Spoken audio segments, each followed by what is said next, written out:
Important strategy to eliminate GBV, gender-based violence, which actually FGM is also included in, is multi-sectoral approach, which means that you have to work with everyone under the sun.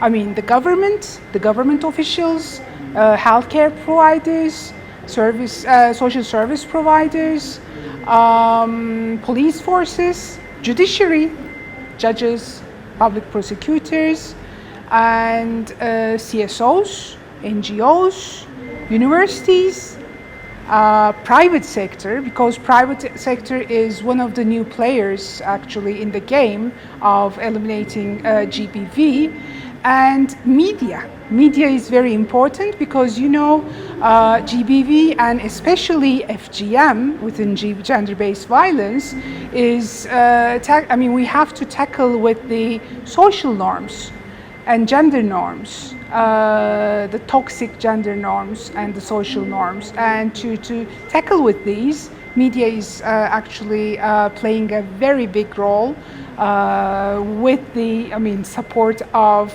the media professionals. So we're also working with them, and we shouldn't forget the international organizations and donors for money. Actually, working with media is like having a knife with two sharp edges, because media can be actually a perpetrator for GBV and harmful practices. And it's a good tool actually to raise the awareness of the society, the community.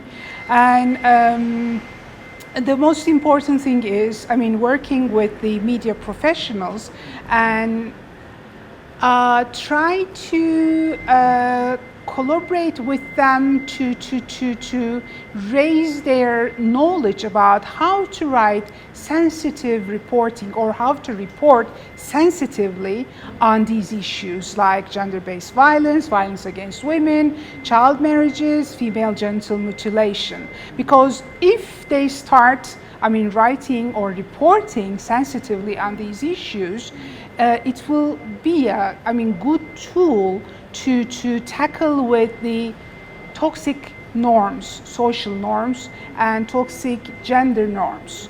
So this is one of the important actually issues or steps when we're working with the media professionals. Finishing by media professionals, because journals are just the first step. We have editors who are actually editing the news that the journals have written. So editors, knowledge or their attitude towards writing sensitive reporting or writing news in a sensitive way is also important. So we have to work with the editors as well, because this is for the conventional media. When I say conventional media, it's the television, the radio, newspapers. We still have newspapers, but we also have this phenomenon, the new one, social media, because social media is now a bit going further than the conventional media.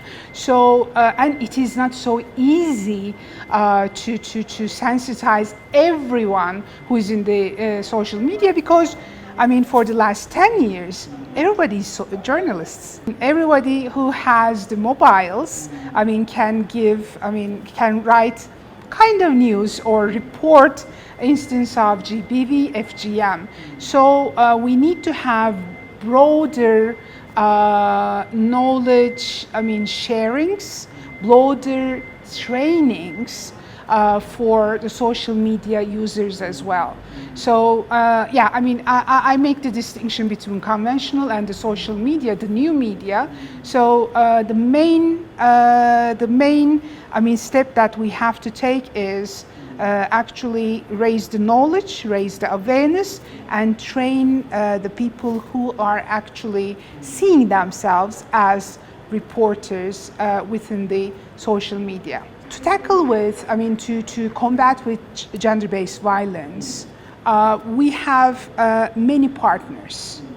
like the government officials, like the media, private sector, many groups that we have to work.